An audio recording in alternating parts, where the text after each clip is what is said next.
To the working session on the private sector's engagement in disaster risk reduction. We're very happy to be included here at the global platform and to be discussing the implementation of the Sendai framework, which is very important and valuable work. Of course, the private sector is also deeply concerned with the issues that are being addressed in the Sendai framework. We have our own resilient investments and a desire to have our investments be protected and be resilient to all different kinds of shocks.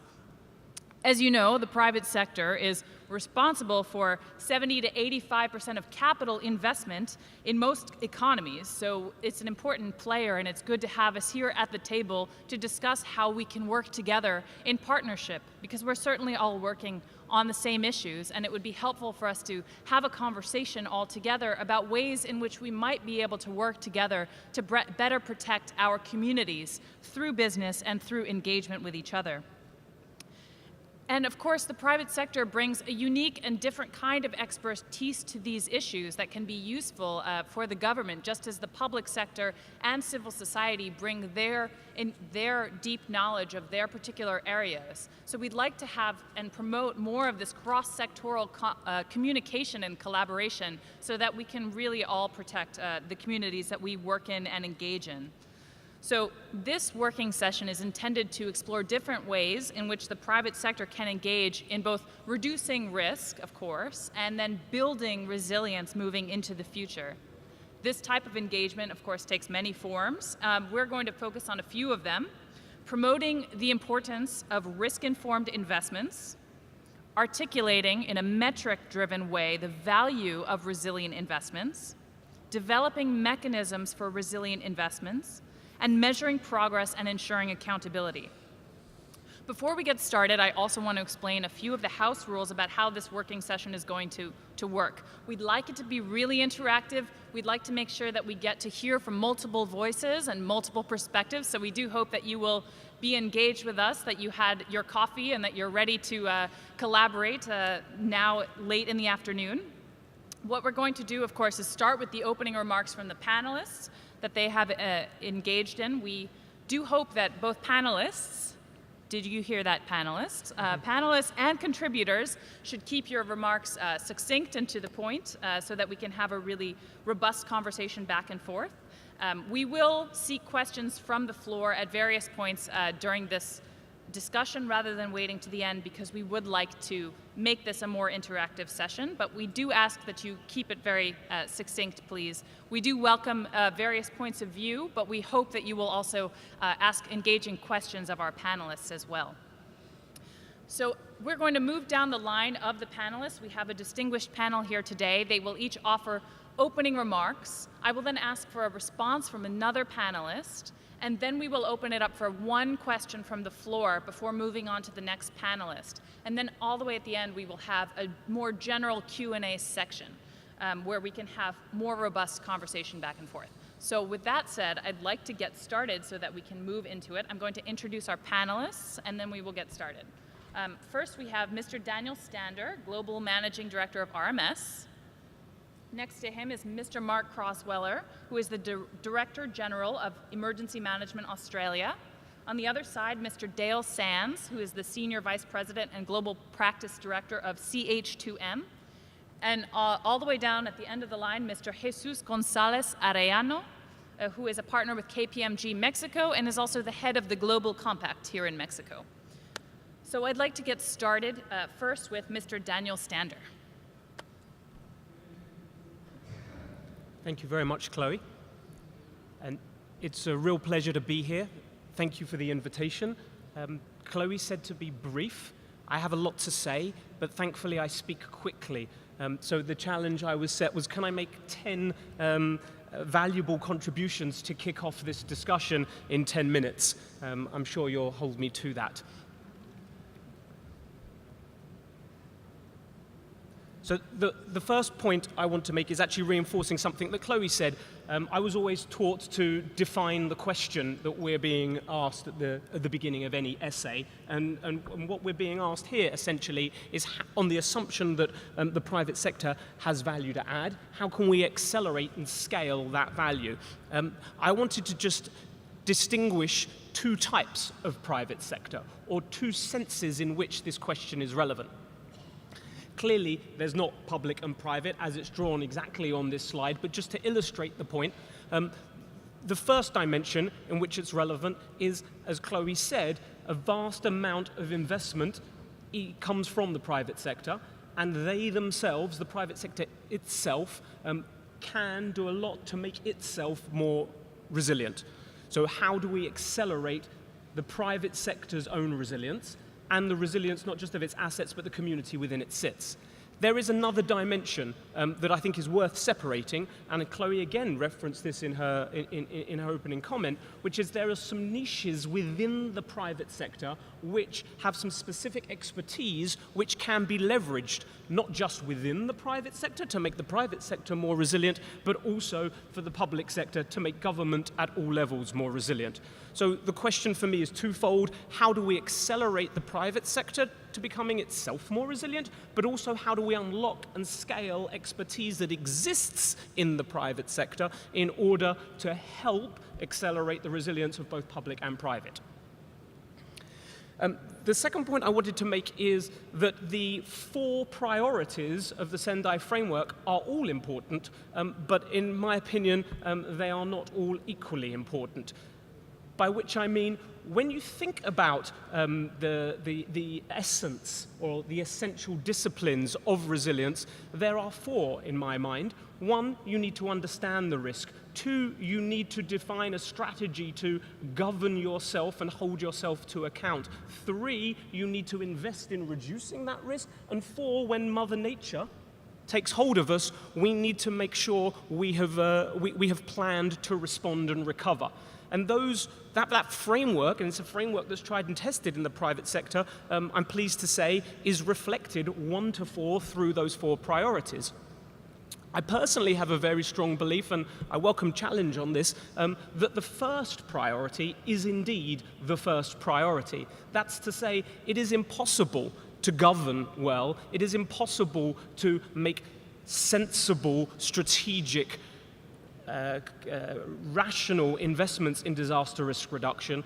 It's impossible also to plan effectively to recover without a very, very deep understanding of the risk in all its forms. Its hazard, the vulnerability, the exposure, the frequency, the severity. And only once that is grasped can you act with good conscience and in good sense. The third point I wanted to make, and again, this is something which I think there's an opportunity here for the public and the private sector to work more closely together, is to move from an indicator-based view of risk to a more metric-driven view of risk. Because, as they say, if you can't measure it, then you don't really have much chance of managing it. I've put up on the slide something from the private sector, which was developed by 2 very large organizations in collaboration with UNISDR a couple of years ago, taking essentially what the UNISDR called their 10 essentials and turned it into a scorecard. There's nothing wrong with this. It's just if you were to look at it very closely, it essentially, arguably, tells you things we might already know, like you need to invest in strengthening your infrastructure. You need to plan to respond. That's good. And then what the scorecard went on to do was essentially provide a diagnostic tool to invite cities, in this particular case, to score themselves to see how well they're doing. That's very useful in shining a light on areas of strength and weakness. I would also want to highlight some of the good work that the Economist Intelligence Unit has done recently, again using an indicator-based framework in order to illustrate where, if we're going to invest in disaster risk reduction, we may like to focus our investments. What I would like to stress as a point, though, is that in the private sector, the tendency long ago has been to move away from indicators to a more metric-driven approach, by which I mean less traffic light systems and more hard numbers, whether that be number of lives or economic loss, in order to drive investment decisions around disaster risk reduction and risk management.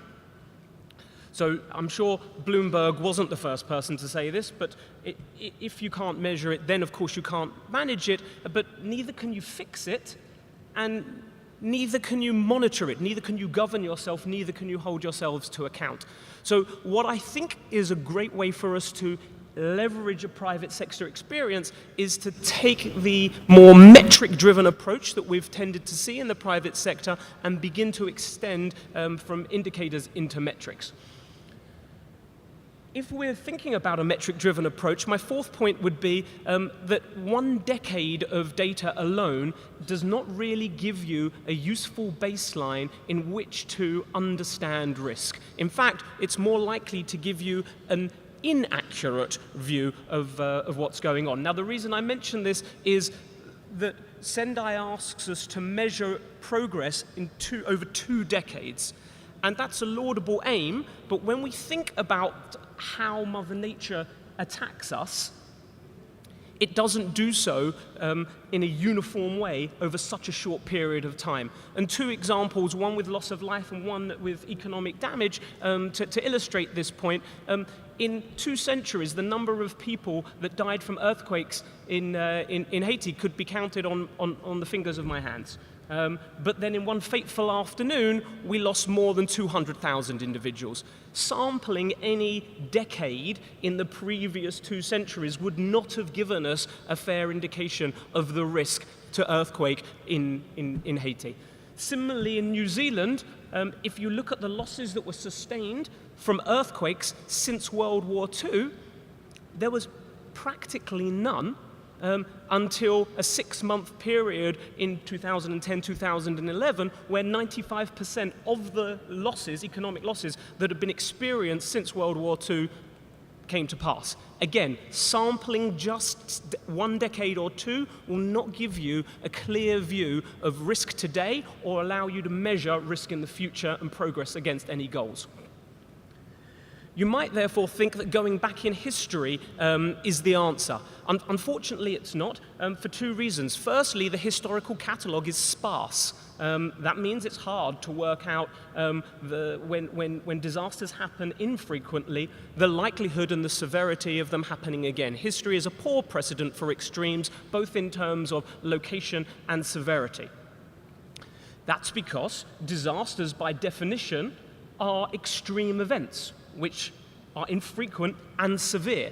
And any analytical technique that's based on history alone is not going to help you capture the full range of possible outcomes. So methods that are based just purely on statistical analysis of the past aren't quite the solution. Excuse me, double click. So what we tend to see in the private sector is an approach which is described as more stochastic, where multiple versions of next year and indeed future years are simulated. So you create many different versions of future years based on what science tells us is possible and indeed probable. And using these combinations of events which are essentially hypothetical but scientifically sound gives us a much more credible basis for where risk is today and allowing us to set sensible targets and measure ourselves against them. Again, another opportunity for, I think, greater collaboration to accelerate the good work that UNISDR is doing. 6th point, the resilience dividend, that's to say, the value that is created from our investments in resilience, is by its nature probabilistic, and if you get it right and measure it correctly, then capital will flow. And the way that happens today in the private sector, especially in the capital markets, is essentially using this tool that's on the screen, which is an exceedance probability curve. And engineers in the room will be very familiar with it. It wasn't invented in the private sector, but it has been adopted in the private sector in order to ascertain, in order to quantify how likely a certain impact is today, and therefore what the cost of inaction is on a risk-adjusted basis. It also helps you work out what's driving the loss, and therefore, if you had $1 to spend, understanding your resilience today and setting targets in the future in an effort to close the gap then how should you invest that money wisely? What is the best way to spend that dollar to get the biggest bang for your buck in terms of resilience dividend? My seventh point is, I don't know who invented the will, but this particular will was absolutely applied in the private sector. And there are standard approaches to measuring, reducing, managing risk. And I thought I'd just put a few on the screen. These are publicly available measurements that appear in annual reports of global corporations, each of which is essentially disclosing its risk to natural catastrophes. And they're using fundamentally the same principles, the kinds of analytics that I was just illustrating, but with ever so slightly different slants, looking at exposure, looking at GDP, looking at value at risk on a deterministic basis or at a stochastic probabilistic basis. But this is happening today in the private sector, and I'm not going to sit here and say it's perfect, but I think there are certainly lessons to be learned whereby the Sendai framework and our desire to reach those goals can be accelerated by embracing some of this expertise. My eighth point is, this is not just happening in the private sector. There is a lot that's going on using these kind of metrics in the public sector already. That's to say, that this isn't made up, this isn't science fiction. And I wanted to just show 4 really quick examples that are relatively close to home here in Cancun. The first thing is Mexico has for quite some time used these kinds of analytics to quantify their risk to earthquake. The United States government at a national level has for some time been using these kinds of analytics to quantify not just the risk today, but the risk in the future and therefore the cost of inaction. Various cities in the Americas have been using these kinds of analytics in order to quantify the resilience dividend associated with various different interventions, in this particular example, a seawall. And maybe closer to home here, we're seeing similar metrics being used to quantify, in this case, a retrofit program in Bogota to understand the value in dollar terms, not in indicators, but in hard metrics in terms of dollars and in terms of, arguably what really matters, lives saved from better building houses better. 2 more points.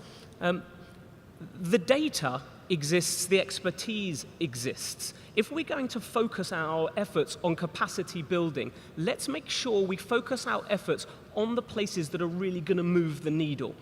There's lots of places we could focus, but let's make sure we focus where it matters. Now, everybody, public sector and private sector, has something to learn from every single event. Every single time Mother Nature strikes, we learn something new. That doesn't mean, however, that the data isn't out there. This graph essentially looks at the losses in the low-income countries and the low to middle-income countries over the last 15 years. It's a slog to get hold of that data, but once you do, you can begin to do interesting things with it. And by using some of the methods that have been pioneered in the private sector and now are being used much more frequently in government, this is a piece of work from DFID in the UK, it's possible to simulate what losses might look like in some of the poorest and most vulnerable countries in order then to drive a risk management agenda. Lastly, I'm often confronted by members of the public sector, especially those in not-for-profits, NGOs with philanthropic aims, asking, can we partner with the private sector? My response is absolutely, but it's really important that at the essence of all partnership is an understanding of the motivations of either side of the partnership. And it hurts me when I sometimes see so much capability to reduce risk in the private sector, so much risk that exists in the public and the private sector, but the two not coming together, and one sometimes blaming the other. We have the capability, but the demand's not there. We have all this risk. You have the skills. Can you bring them to the table? My argument would be that capital is required on the behalf of the public sector and the private sector in order to incentivize those with capabilities to deliver. But also creativity is required from those with the capabilities in order to make those capabilities available to those that are most vulnerable and need it the most, so that it is available to them in a way that they can consume. So they were my 10 points, and I hope I was close to 10 minutes. A little over, Daniel, I'm afraid, but we'll make it up. So thank you for the fast-talking approach from the private sector. I wanted to just jump to Mark for a response from the public sector to how the public sector uses data to understand disaster risk reduction, and ask you how important to the emergency response planning process is a deep understanding of the potential frequency and severity of losses. Thanks, Chloe. Look, it's critical to understand this, that being an advisor to a Prime Minister of a government, a nation state, it's important for us, I think, to understand the total context and complexity that we're dealing with here. So we take a premise in Australia of accepting the inevitability of catastrophe. And it goes to your point a little bit, Daniel, and I would say about history, for example, history is in fact a great teacher, but it's also a great indicator. And what has been evidenced in history, and I'm not talking about 100 years or 200 years, I could be talking 5,000 or 10,000, is an exemplar of potentiality. So in any particular has its base across the globe, where there's been a catastrophic event in the past, and science says there'll be a catastrophic event in the future, you have an inevitable premise. And it's very important for governments to understand that inevitable premise simply because of this, because that event will manifest not at a time of the government or the community's choosing. And we need to be prepared for that. So in risk management language, we talk this way. We talk about the least likely is generally the most consequential. In risk frameworks, the risk is reduced from, say, extreme down to high on the basis of rarity or the basis of likelihood. The problem is that likelihood does not reduce consequence. So the paradox is this, that least likely says, I don't need to think too much about the problem. Most consequential says the exact opposite. It's absolutely essential for governments to contemplate the potential consequence of an event, and then understand the limitations of its own resources and where it would need to go to access to restore community confidence and trust.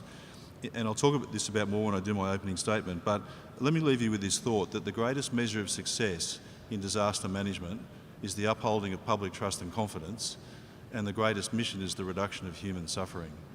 And that opens up a whole gambit of possibilities about how to engage the private sector, the NGOs and the public sector in achieving the very expectations that the community places upon all of us to navigate through such complexity. Certainly. Thank you, Mark. It definitely helps that if the private sector is able to take care of itself, that frees up the resources of the public sector to deal with the vulnerable communities that really need the help in the immediate aftermath of a disaster. And that's a really great contribution.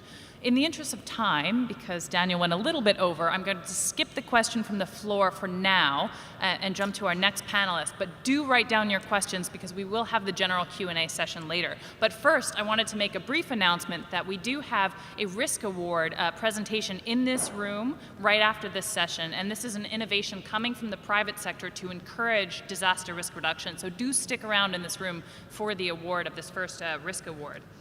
Now, just to keep things interesting, I'm actually going to jump Mark and go over to Dale Sands to give us a little bit of information, just to keep things interesting. So, please, Dale. Good. My opening remarks. Sure. Well, thank you, Chloe. Good afternoon. It's so good to be with you today. I wanted to let you know that I speak to you today from the standpoint of the engineering industry.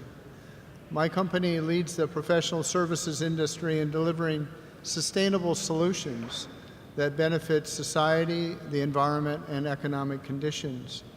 In this way, our employees, and we are an employee-held firm, make a positive difference in providing design, consulting, engineering, management services to both industrial and governmental or public and private sector organizations.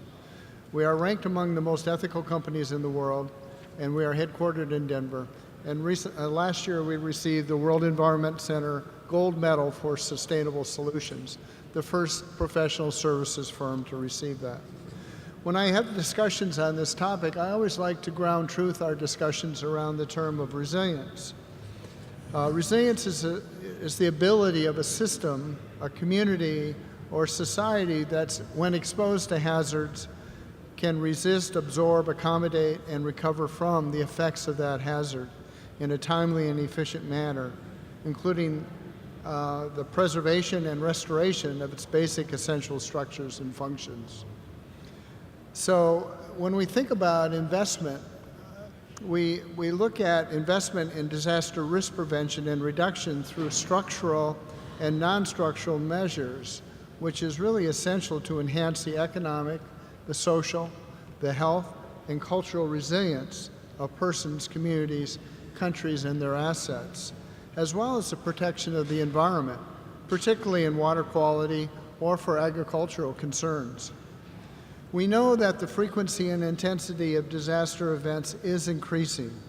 The risk of disasters, whether they be acute shocks or chronic stresses, must be considered in the planning, the development, the design, and the build of infrastructure.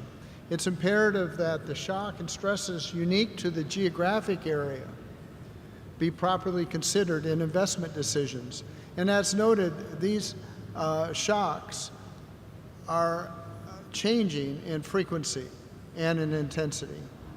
So looking at a 100-year, 200-year record is not nearly as valuable as looking at a 10 or 20-year cycle. While so many community needs and stresses on government resources today, it is a challenge to create a compelling argument to invest capital today for an event that may happen tomorrow. But that's often what we're called to consider as we look at the trends of urbanization, the growth of business, and the growth of community activities. We have to take the concern and care to address resilience, not forgetting, if you will, small businesses, which often make up the majority of employment in our communities. So there are tremendous needs for these resources to be invested. And while there are pockets of innovation and breakthrough investments that may be triggered either by low interest loans or no interest loans in some cases for well-managed risk investments, there are other incentives like tax incentives for those who build resilient products or retrofit infrastructure that can make profound impacts. There's also the need to consider the use of resiliency bonds to finance risk-reducing interventions.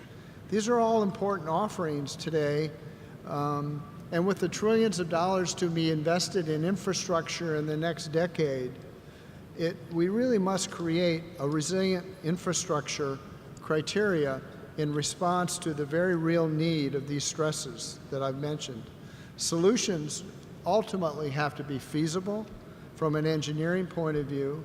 They must be affordable and financially viable, and ultimately must be also politically acceptable.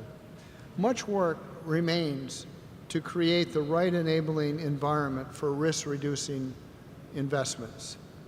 Much disaster risk reduction work focuses on vulnerable areas like our coastal areas. But we've also found that the areas off the coast can suffer great damages from floods, from fires, from droughts as well.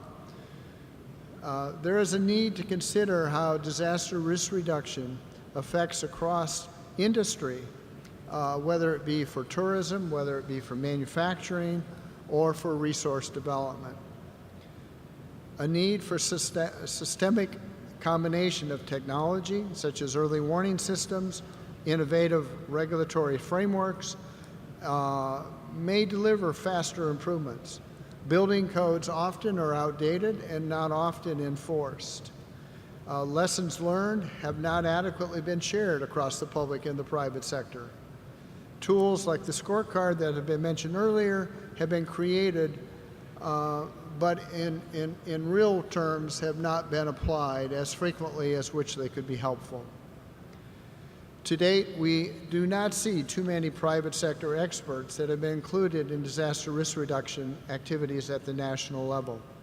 The private sector companies in many cases now are larger than most governments, and they both have an interest and desire to contribute to creating risk-resilient societies. Risk-taking is a natural component of any investment decision, whether it be in the public or the private sector. It's far less common to have a deep understanding, though, of the acute shocks and the chronic risks that may be faced in these investments. In order to manage risk more effectively and build sustained resilience, a deep understanding of that risk-reward trade-off is necessary. So in summary, there are untapped expertise and resources available in the private sector, and there are decades of experience in risk quantification that are available. The opportunity exists, both in the public and the private sectors, to build on this experience base. However, we need to broaden the use of more analytical approaches to value creation, approaches which take into account the underlying risk and the drivers thereof, and how they may be changing over time. What options are there to mitigate or to adapt to these risks and reduce the loss of life and the loss of capital assets? Unless public and private investments become more risk-informed, unless structures become designed to current acute shocks and chronic stresses, we run the real risk to continue to experience events that create a loss of life and a loss of capital assets. Thank you. Thank you, Dale. That was a great overview of resilient investment and why resilience needs to be included when we're making investment decisions. In response to that, Daniel, I'd like you to talk a little bit about whether there are specific investors with resilience capital to invest, and if so, how can governments and corporations alike tap into that capital? Thanks, Chloe. I'm not sure I deserve a question, but I'll be brief. Let me say two things. One, there is actually a vast amount of private sector capital available for resilient investments. I heard Dale mention things like resilience bonds a minute or two ago. There's a whole market, it's called the ILS market, which has about $80 billion to invest in essentially resilient infrastructure and protecting communities, protecting economies. So the first point I wanted to make is it's out there and it's very hungry. And it's hungry because that capital, if invested in assets or in risks which are not correlated with the global economy, i.e. Mother Nature, whether the wind blows or whether the ground shakes has nothing to do with the price of oil or the price of stocks in Japan or interest rates. What that means is that investments that those investors can make in what are for them essentially diversifying asset classes are very attractive. No, there's no such thing as a risk-free investment, but on a diversified basis, it can become almost risk-free for them. So what that means is that capital is available at frankly, unprecedentedly low rates. That's the first point, is hungry capital is out there. The second point is, in order to access it, whether you're a public sector entity or whether you're a large corporation, you need to be able to speak the language of the markets. You need to be able to articulate your risk and the value of your resilience building investments to the market in a language that they understand, in order for them to be able to reasonably invest in that. Because if they don't understand what they're investing in and you don't explain it in their language, then that hungry capital unfortunately won't come. Thank you very much. In the interest of time, I am going to continue with our opening remarks, and I'd like to hand it over to Mark Crossweller to give us a little bit more information. Thank you. Thanks, Chloe.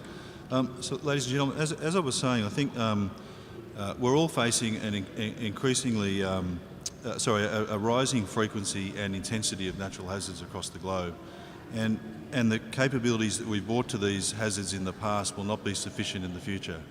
So, Australia particularly has gone through a series of major natural hazards in the last 10 to 15 years, much loss of life, much loss of property and asset. And literally, $15 to $20, $25 billion worth of impact in a relatively short period of time. What those disasters continue to teach, and as Daniel said, there's something to learn from every disaster, was that governments, institutions attached to governments and even NGOs that participated in the space of consequence management but also risk reduction prior to the event were somehow failing community. So despite the fact of the best efforts, despite the expertise, despite all that was put into those disasters, there was an increasing frustration by community about not doing enough.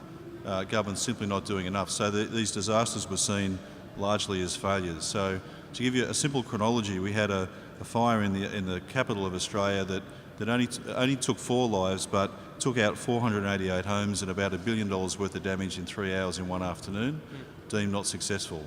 Not 5 or 6 years later, we had another major fire in Victoria. It killed 173 people, burnt down 2,000 homes and about $5 billion worth of damage in 4 hours in one afternoon. We moved to Queensland. We had a significant La Nina event. 37 people died. I can't remember the exact property loss, but the total impact was about $13.5 billion.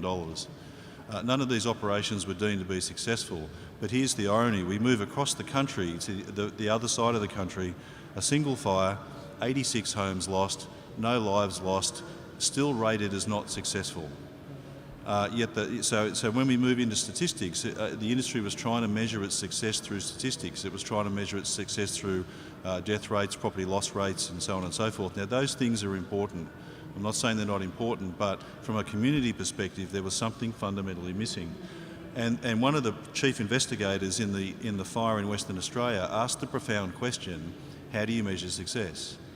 And it's a really, really important question, because we will naturally move to metrics. We will naturally move to numbers and figures, because that is important, and it helps us to manage, it helps us to allocate resource, it helps us to apply funds, and so it goes on. But natural disasters are much more a matter of the heart than the head, and it's actually about how people feel more than how they think. So the two together are important, but we tend to approach it with the head, we don't approach it with the heart. So we came to realise in Australia that what was missing, or what we were doing, was eroding public trust and confidence. And we were doing that because we were rigid in our view, because we kept approaching disaster in an historical context with an historical capability. We hadn't opened our minds up to other potentialities and possibilities. So what these events taught was simply this, that there is a certain level and intensity of disaster which is well understood, and they're the more frequent ones. So you'll see those, the 1 in 10-year events, the 1 in 20, the 1 in 50s, and in any given lifetime or any given career path, people would have experienced at least one or more of those disasters, so there's a level of expertise. So what we say is that is within the boundaries of knowledge, skills, experience and imagination. And they're really the internal capabilities of mind that we bring to the problem. What's happening now, right across the world, is that disasters are breaking boundaries and going beyond knowledge, skills, experience and imagination. And we've heard this from leaders in Australia consistently, that disasters are producing effects that they couldn't imagine. They're producing effects that cannot be foreseen. And so it opens up a whole range of possibilities about thinking differently about disaster management. So I'll come back to my points I made in my answer to my question, that unless we genuinely accept inevitability as a premise in natural hazards management and disaster management, then on some level we'll be trading off on likelihood and rarity against consequence. So there's still investment decisions, there are still thresholds to investment, and I don't want to unpackage that today, we don't have time. That's very, very important to understand that I'm not saying we should invest mitigation to the point of catastrophic consequence. What I am saying is that we have to collectively understand what does that catastrophic consequence look like by modelling it, interrogating it, and approaching it as a total community of private, public sector and everybody else, and coming up with informed choices about how we will deal with that very thing that we have no choice over when it manifests. So it requires a different mode of thinking, it requires much deeper thinking, but it requires much, much deeper engagement. Now, the private sector has enormous skills in this area. It deals with these skills in terms of how it looks at its markets, how it, as you rightly say, Daniel and Tadale, where you put your money and why you put your money there. Those things are clearly very important, but unless we use our imagination, we're not going to close this gap of surprise. And we have a mantra in Australia that, to have the confidence to imagine and the courage to act. Because most of management relies on data, and most of management decisions rely on evidence. And what I'm saying is that you won't have the data and you won't have the evidence. So you're going to have the courage to act on your imaginations, or we're going to have the courage to act on our imaginations in order to set policy, invest resource and anticipate sometime in the future not of our choosing a disaster that will cause great grief. So the ethics of this for us is simply this, that in order to lead in this space, as a government, as an NGO, as a private sector, it doesn't matter, the highest ethical premise has to be the upholding of public trust and confidence, that ontological security that society places upon institutions and governments in which to feel safe has to be honoured. It absolutely has to be honoured. And the motivation for doing all that we do has to be the reduction of human suffering. So any action directly or indirectly in consequence management or risk reduction has to have a focus about the reduction of suffering. Because if it doesn't, and we found this in Australia, when the motivation moved off that, we lost the connection with the community. The very people we were trying to serve is the very people we were disappointing.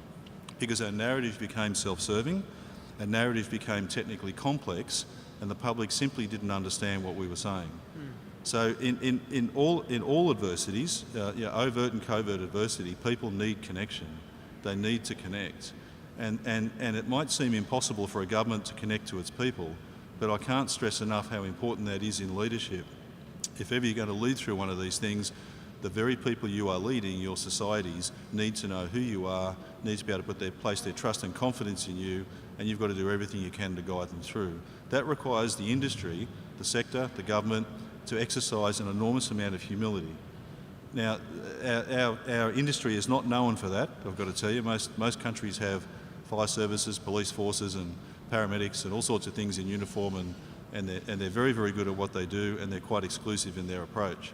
So for them to hand over power to the private sector or anyone else takes an enormous amount of humility to do that. But what disasters teach, not so much about what we know, they actually teach about what we don't know.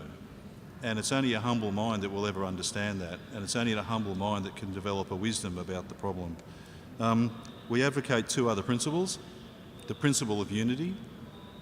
We say this in Australia often, that if you're not unified before a disaster, you better be unified during the disaster, because you certainly won't be unified after the disaster. Because fingers of blame come out and people seek cause, and they seek responsibility, liability, and so it goes on. So the principle of unity also brings in all aspects of the private sector's capability in the management of disaster, both beforehand and afterwards. And the last ethics that we often talk about, particularly in management and leadership, is the ethics of forgiveness, because it's not possible to know it all.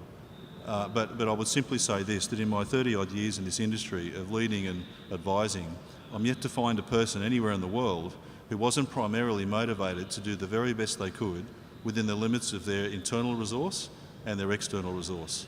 So the limits of time, money, resources and all those things you use to bring to a problem, and the internal limits of mind. So despite those limits, people always, almost without exception, are trying to do the right thing. The profound question is there any space to blame? And the answer has to be no. But nonetheless, we do that anyway. So look, in closing, I can't stress enough the need to think differently about this problem, the need to open up all of the constraints and the limiting factors that hold us back, the need to exercise imagination to solve these problems, to advance investments and to engage people in capability, because the data and the evidence is not there, and if we only rely upon that, we'll always be behind the 8 ball. That's probably all I have to say about the matter. Thank you very much, Mark. You bring up a great point about the importance of leadership, regardless of what sector it is in the public sector and the private sector. I'd actually like to ask Jesus to respond to that question and ask you, is there a way that both cities and corporations can set their resilience targets in an inclusive and progressive way so that they can engage both employees and citizens in their work? Well, it's definitely it's a great challenge to do something like that. First of all, I gotta mention that technically it's possible, but the thing is that we gotta go a little bit deeper into what a company is, or a private sector and public sector is. And let me express the example here in Mexico. In Mexico, we have here about 5.6 million companies. From those companies, only 2.2% 0.2% are large organizations. 99 and small, micro and small organizations, and 0.8 are medium organizations. 0.2% are large organizations. So when we're talking about resilience, when we're talking about risk management and stuff, definitely when we're talking about large organizations is something they have. But the issue here is that are the smallest number or smaller fraction of all the companies, and not just talking about companies, talking about people, jobs, growth, value that it's in the country. And I understand that at least in Latin America and a significant part of the world is exactly the same. So definitely it's a chance for that, yes, but the thing is that I believe that education, culture, and to make everybody understand that it's not something that it's altruism, or it's not something that that it's only for large organizations, it's something needed everywhere. That has to be understood, so we really have a change. Otherwise, we have like 2, 3, or 4 different worlds, even in one country or one state or one city, where the large organizations might have some relevance and have some communication with the government or the public sector, but that's not necessarily going to make the full change. So education culture is needed exactly for that. Thank you. It's funny to have you respond before you make your opening remarks, but I'd like to invite you to also make your opening remarks now. Well, thank you very much. Well, talking about the remarks, it's mainly the same. I got to divide it into two different things, what I have to say about the remarks and what I believe is needed to explain a little bit deeper, which is what I just mentioned. First of all, I believe that it's fundamental, the implementation of the Sendai framework, and that it's aligned with sustainable development and climate change agendas.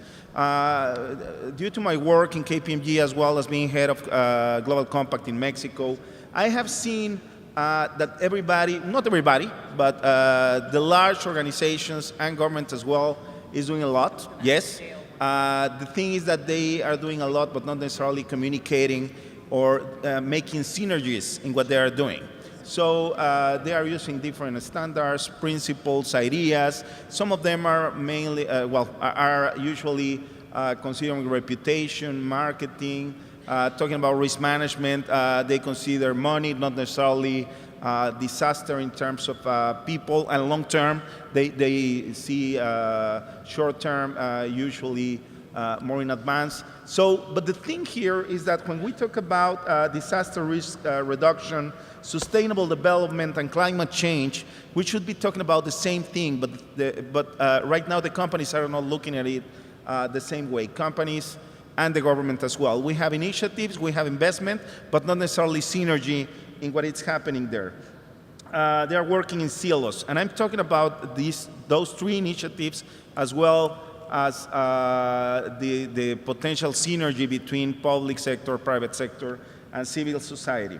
SDGs, if we talk about the 17 SDG goals for 2030, as well as GHG, or the greenhouse gases emissions, if you think about it, they are really linked to the disaster risk reduction. I understand that Sendai now talks about risk prevention and not just manage the disaster while it happens. And this is because everything is changing so fast. I mean, the world is changing. I was hearing at Daniel's talking, and he's fully right. When you talk about the statistics, usually you gather the information that you got from the past. But in a world that is changing and it's so dynamic, it's completely difficult. It's really difficult to actually obtain a result that actually is going to be reliable. You gotta admit that you have so many things that you have to consider in that equation that are new. You gotta open your mind for that as well. So the framework has to be really open to new things and not traditional things. Talking about the SDGs, if we talk, for example, things like poverty, hunger, health, water, economic growth, infrastructure, even peace in some cases, and you think about DRR, they are completely linked. And let me give an example of something that happened here in Cancun, where you are right now. About 12 years ago, we had a hurricane, and actually the damage that it made, it was over $100 million, which is a lot for the area. But at the same time, something really relevant is that it impacted directly the jobs in the area. It impacts the GDP of the state because it's highly relevant, the city for the state. The growth, there was issues with water, with food and stuff like that. So it's completely linked, the DRR, to sustainable development goals as well. And GHG, or the greenhouse gases, CO2, it's linked as well because at the end it's climate change that it's affecting everything. We have the second reef, largest reef in the world here in Cancun. We have a really big natural tourism here. The first one is, I believe, is in Australia. But if we go up 2 degrees in the temperature of the sea level, we're going to lose the reef. So everything is completely interrelated. So private sector definitely has done an effort, as I mentioned, mainly large organizations, not necessarily talking about private sector as a whole. And it's mainly because it impacts their profits and their P&Ls and stuff like that. But the thing is, and their value chain. The thing is that we are seeing things, my belief is that we're seeing things in a too short term. Everything right now is in a short term. We take a look at the P&L of December 31st, and then later we can see what happens. But right now we don't have the budget, we don't have the funds, we don't have the time to deal with something like that. And it's not because of companies, I gotta say this. It's because it's the whole economic model. We're in a world that is changing, that had a lot of challenges right now, challenges that were not here possibly about 35, 40 years ago. So we really need to think how we change this business model, the culture as well, and the interaction between the parties like government, again, private sector, and civil society. It's a must. At the end, everything is done for the people. At least that's the whole idea, that everything is done. It's done for the people. The jobs in the companies are for the people. The government works with people and for the people as well. And civil society is the core of it. So the whole idea is that actually we could do some thinking of how to interact between the parties to make something really happen and not just have, and this I have seen as part of my consulting background, a lot of plans, a lot of strategies, a lot of binders, but not necessarily a lot of impact when something is needed. So my remark would be exactly interaction, collaboration, and education. We need everybody on board, not just really large organizations or governments, everybody on board. But that's a matter of culture and a change in your mind. Thank you.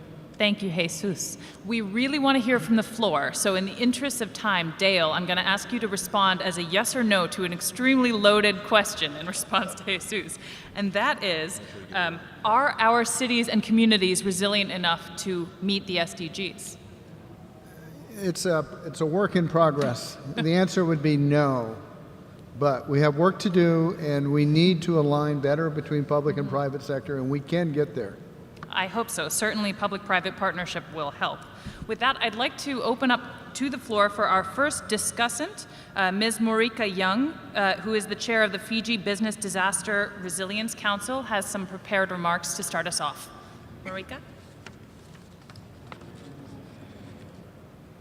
Yeah, we're just waiting for a microphone.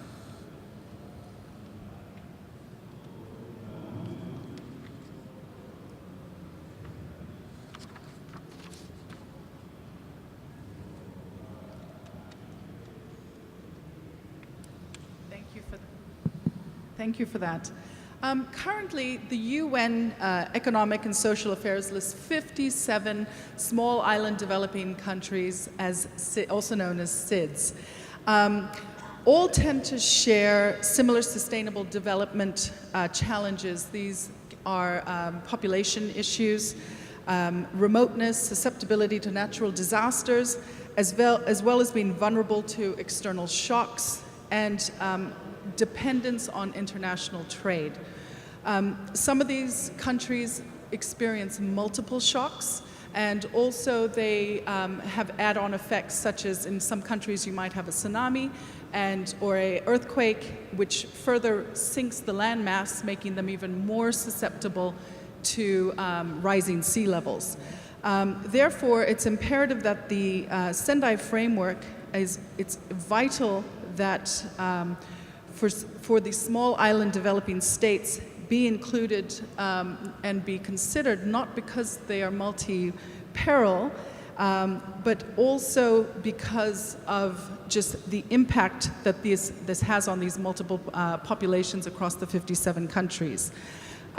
With the right commercial incentives, there is no reason that the private sector focus cannot be broadened to include these small island developing states. Thank you.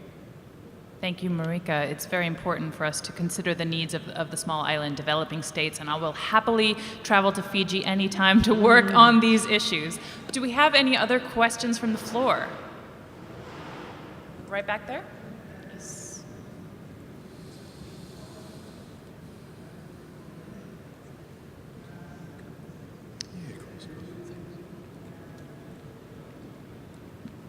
Hi, thank you to the panelists for a very interesting discussion. I'm Laura Cavanaugh. I'm with the ICLEI Local Governments for Sustainability. And my question is to Daniel or whoever else would like to answer in terms of creating resources for metrics. So we've seen that a lot of the UN, including the Sendai framework, are focusing on indicators with the tools like the scorecard that you put up earlier for cities. So they're getting these demands to align with these indicators, yet they need these cost-benefit analyses, as you've explained, and they're getting demands from that from the community to really make the case, to build that political will, to build the community trust, and to get that buy-in for the resilience planning. How can we provide them? What resources are available for them to take a more metric approach? And if there aren't any, would anyone like to partner with ICLEI to perhaps create these? Thank you. So let me answer your second question first, which is, would anyone like to partner?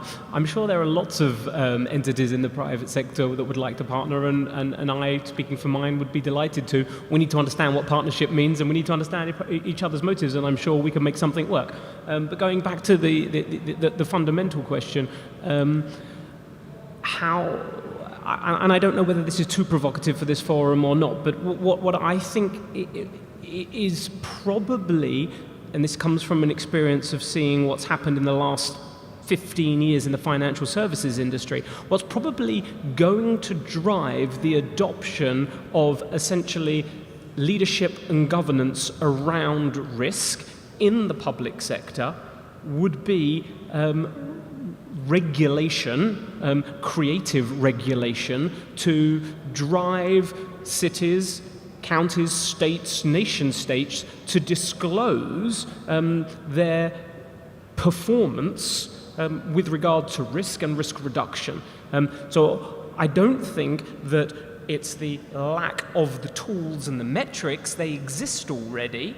It's the incentives for the public sector to embrace those. And if we're frank, elected officials may not necessarily of their own volition wish to be measured and be held account to things that may go beyond electoral terms. So what I think would probably be the greatest accelerator would be for some independently audited risk disclosure from the private sector and the public sector, and that will, I think, accelerate and scale the use of these kinds of metrics. But I appreciate that not everybody would necessarily agree with that. Thank you very much for that response. I'd like to actually call on a second discussant, Ms. Ingrid Gabriella Hoeven. She is the Director General for Global Issues, Sector Policies and Programs for the Federal Ministry for Economic Cooperation and Development of Germany.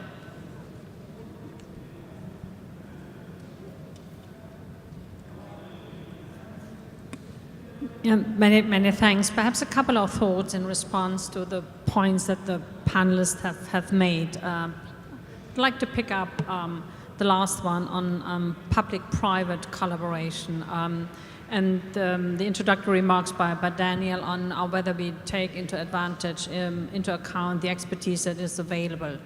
I think we are making progress, quite frankly.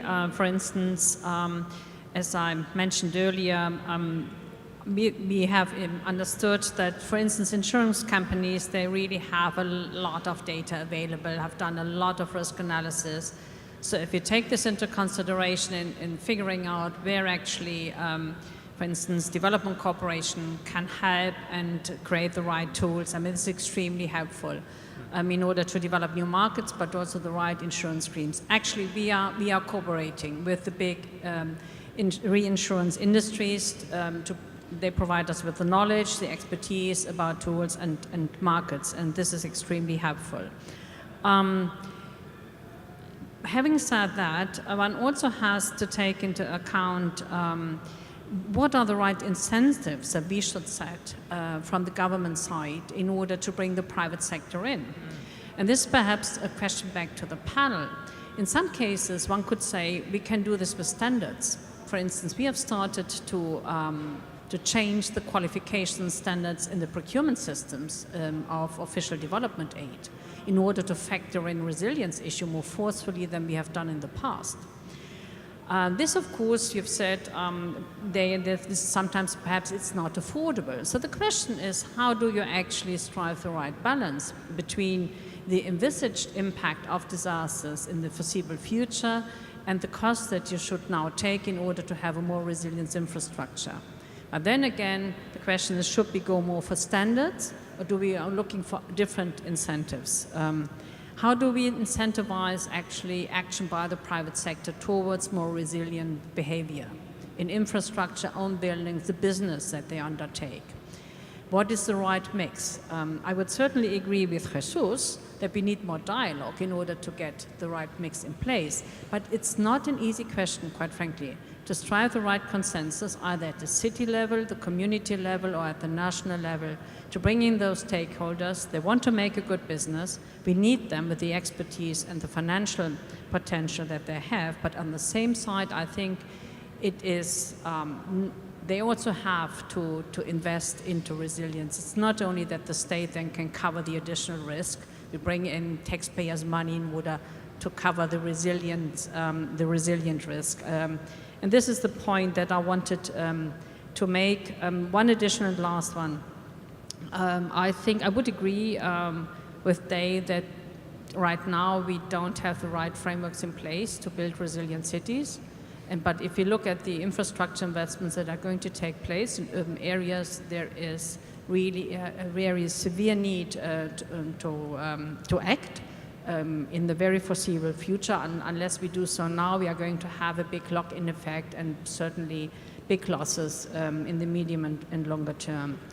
But when we measure losses, I would like to underline the following one. We should not only look at aggregate figures, the assets that we have lost, but I would certainly say, especially when we deal with developing countries, we have to look at what's happening in the communities at the household level, the people that are suffering and losing their livelihoods. This certainly perhaps only, are going to give smaller numbers, but these are really the issues that matters. So whatever we do, I think we shouldn't lose focus about the community-based instruments and activities, and there's actually where I see the most needs for all of us to do more in the future. Thank you, Ingrid. I think we could have a whole other panel discussion around this topic, but I would like to hear from our panel about creating the right policy environment for incentivizing the private sector to make these resilience investments and also making sure that they do include considerations for the local communities. So I guess I can speak on behalf of governments. Look, increasingly public-private partnerships are making their way into disaster resilience space. I think for many countries, for many communities, there's an enormous amount of urban renewal going on, as well as greenfield sites, so urban planning is a big issue, but we still struggle to see resilience principles coming into urban design, resilience principles coming into engineering design, structural design and so on and so forth, and there are many reasons for that. One is the ignorance of the problem. Pick up on the points made earlier. The failure to expose the risk to start with is a problem. I found every time I've spoken about catastrophic disasters in Australia to a politician, when we used to talk about this, they'd run a mile from the problem. When you use simple logic to show the potentiality of a disaster in any given locality, and the fact that there's no choice about its manifestation, you'll change the mind of a politician, because that disaster may well manifest on their watch.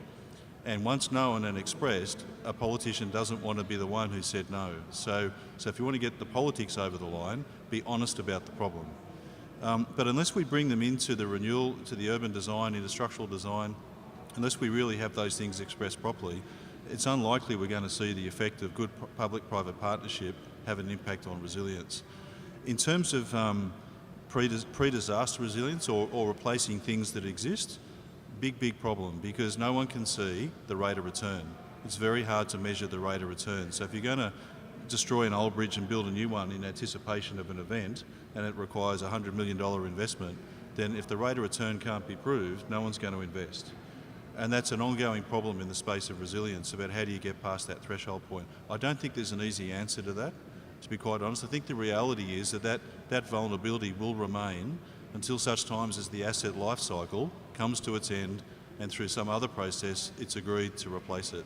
And that's the opportunity to fix it up. But certainly in our country, people have talked for years about retrospective mitigation and resilience work, but nobody will put the money in because you can't find the investment point, you can't find the rate of return point.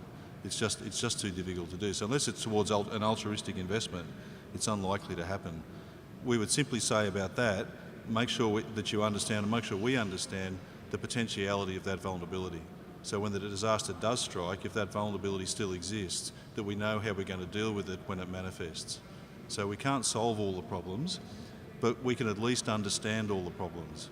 And I think that's the first point of all of this, is to understand what is it we're dealing with here, and then how do you take that into your investment decisions going forward so that it's an integral part of that decision-making and investment process.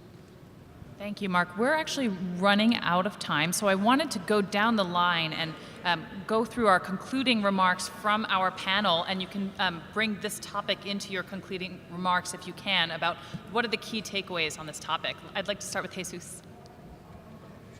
Thank you very much, Chloe. Well, trying to be really fast in my conclusion, I believe that the key words are prevention, anticipation, and proactive management. That's relevant. It's not something that jumps in and suddenly we have to do something. We have to think in advance and to prevent in advance.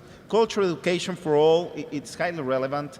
Private sector, public sector, and civil society, in terms of that we are all in the same boat, and definitely it's something that we have to take care together. Teamwork, as I just mentioned. Investment, budgets, funds are needed, and they should be already in place. And statistics are not necessarily enough. We got to think out of the box. There is a new world, things are changing, so we got to open our mind for that kind of stuff. Or models that consider this new world that we're living in. Thank you very much. Thank you. Experience is a powerful teacher. And when we experience a disaster, we're better prepared for the next one. And one of the things that came into view when I did a survey of over 200 small businesses was the fact that there's a role for the public sector to provide guidance, specifically in this case to the small business owner. If they're going to permit a business to operate within the city limits, why not also provide an outline of a resiliency plan that must be created, or an emergency plan, as a way to enable better preparedness, as a way to raise awareness of decisions to be taken and improvements to be made in their business operation. And I think that's a powerful element for us, that this is a teamwork project between the public and the private sector. And look, just to reinforce the point that mutual understanding here is so important. That governments have obligations, private sector has obligations. Understanding the relationship and the partnership, I think, is critical to this. But I would simply say that going forward on this problem, if we don't get that right, we do so at our peril. That the governments can no longer, have never been able to in my view, but certainly from this point on, cannot afford not to engage the private sector. But I think it's important that we understand the obligations placed upon the public officials and the private officials to gain a genuine understanding of that context, and then strategising how you move forward, and making disaster management part of everyday thinking in business. It tends to be an outlier in society. Somehow we've got to re-engage societies to take a greater interest in it. Most people actually like to talk about the weather. Most people ask about the weather, for example. We could normalise disaster a little bit more, I think. We could have it more of a broader conversation and increase our confidence at how we speak of it and increase the engagement as a result, and then I think we start to build the bridges. But at the moment, the divide is quite wide, and it certainly needs to be narrowed. We've been told that we can extend just a little bit to get another 2 or 3 questions from the floor, if possible. So if there are any questions from the floor, right here in front.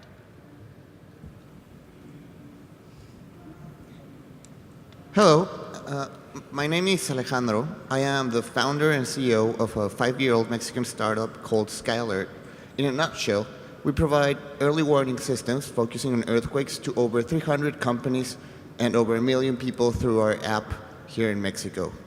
So my question is, do you believe that private sector companies that essentially are helping other businesses and individuals become resilient in different ways should operate in a business-to-business manner which makes them naturally sustainable, or should look forward to governments in public-private alliances, which in my opinion makes these kind of companies' growth become sluggish?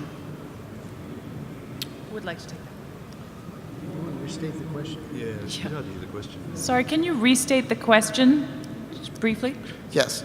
Do you believe that private sector companies that are helping other companies and individuals to become more resilient should focus to continue working on a business-to-business manner, or should focus on trying to get some government alliance, public-private sector alliance, that would make these companies, I believe, grow with slug? So are you asking about whether businesses should help other, perhaps smaller businesses through their supply chain, or focus more on the government relations? Is that the question? I think that if companies should offer their services directly through other businesses, instead of trying to provide this kind of service that they created through the government. I'd just say there's no quick and easy answer to that. The answer could be one, could be the other, could be both, depending on the individual business and the best route to market for that business.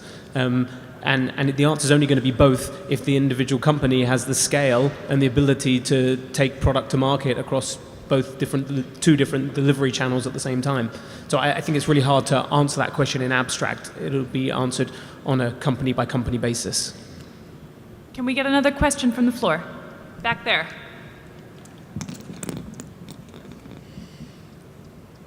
Yes? Sorry. Thank you. My name is Elisa. I'm coming from the Mexican Fund for the Conservation of Nature. My question is about investment and how to engage the private sector. So we have heard on the one hand that that of all the many factors that we need to take in account in order to influence resilience investment. And then on the other hand, we have heard precisely from Daniel that we need to learn how to speak in the same language in order to influence that investment. So my question is, how do we translate all those factors? We have talked about peace, government, jobs, profit, water. How do we translate all those factors into a same language, into one simple language that to put into the CBA, into the cost benefits analysis, and get the proper investment? Jesus, I think you want this one. Well, thank you very much for the question. Well, definitely it's a challenge. I think we're talking about the same, but not necessarily in the same language. What I mean is that when you talk to a board, and that's experience that I've had, I see two kind of CEOs or board of directors. One type is the type that it has everything is in their soul, and they think that they have to give back society something that because of everything that they have and stuff like that. But the other half is like talking about corporate responsibility. They say it's not my responsibility. It's not the law, so I fulfill the law, so I don't have to do it, right? So, but what I have seen when talking to a CEO or a board is when you translate in the language what they need to hear. Usually, it's not only their own decision. They have to go to a group as well. That group has responsibilities, P&Ls, budgets, stuff like that. So when you talk to them, not in terms, I talk about the 17 SDGs, And we talk about hunger and water and stuff like that. And that's not the language that they necessarily need to hear, or at least that's the experience that I have had. When I talk about reputation, when I talk about the business model they have, like for example, water for a company that goes, that has an intense use of water, when the hydric footprint is relevant for that organization, then it's something that is going to be of their concern, because it's going to be really clear for them that there are going to be impact for that. In the long term, due to reputation. In the short term, due to a really sensitive issue like water, that it's in their manufacturing process. So it's something that you'll have to translate, or at least that's experience that I've had. You'll have to translate, because otherwise you have SDGs and you have short-term views of boards, and they are never going to match. So not talking about water because water is good for the human being, but talking of water because it has increased 300 times the price in the last 5 years, because every time it's more difficult to obtain, because there is a study that says that there are going to be wars because of water in 20 years, and then you are going to cut their attention. So it's just a matter just to switch a little bit and kind of translate what they need to hear, even though we're talking about the same. I don't know if it's clear.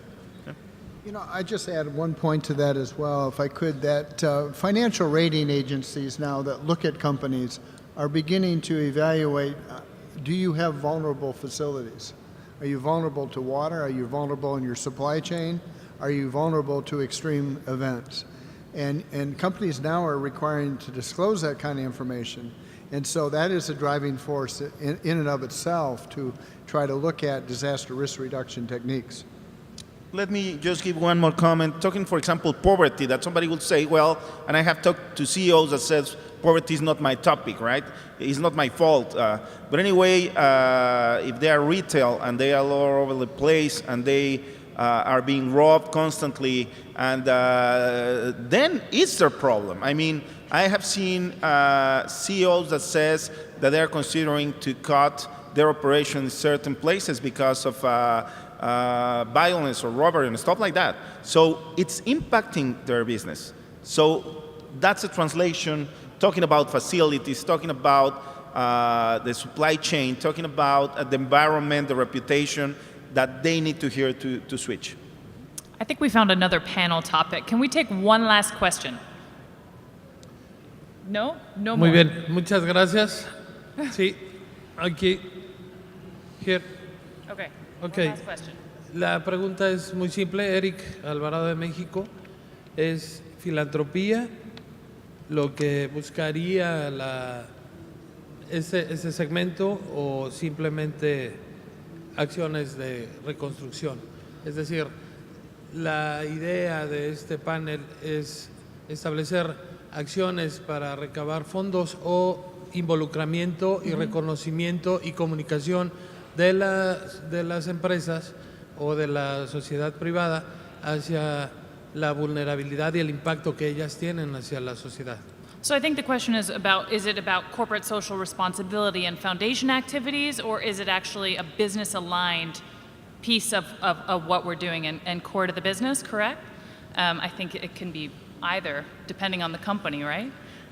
So I just want to wrap it up quickly, if you don't mind. I think we're really out of time officially, but I just wanted to focus on 3 key takeaways. One, that economic methodologies must be used to demonstrate that investments in risk reduction benefit businesses, which ties into that last question anyway. It's important for us to understand the economic impacts of what we are asking. Second, that independently audited risk disclosures must be rewarded and then in time mandated by governments of the private sector so that they're auditing their risk and disclosing it to publicly. And lastly, a greater commitment from government is required to bring in this private sector expertise focused on each of the 4 priorities of the Sendai framework. So thank you all very much for joining us. Don't forget about the Risk Awards session that's happening in this room right after, and thank you very much to my distinguished panel. Thank you.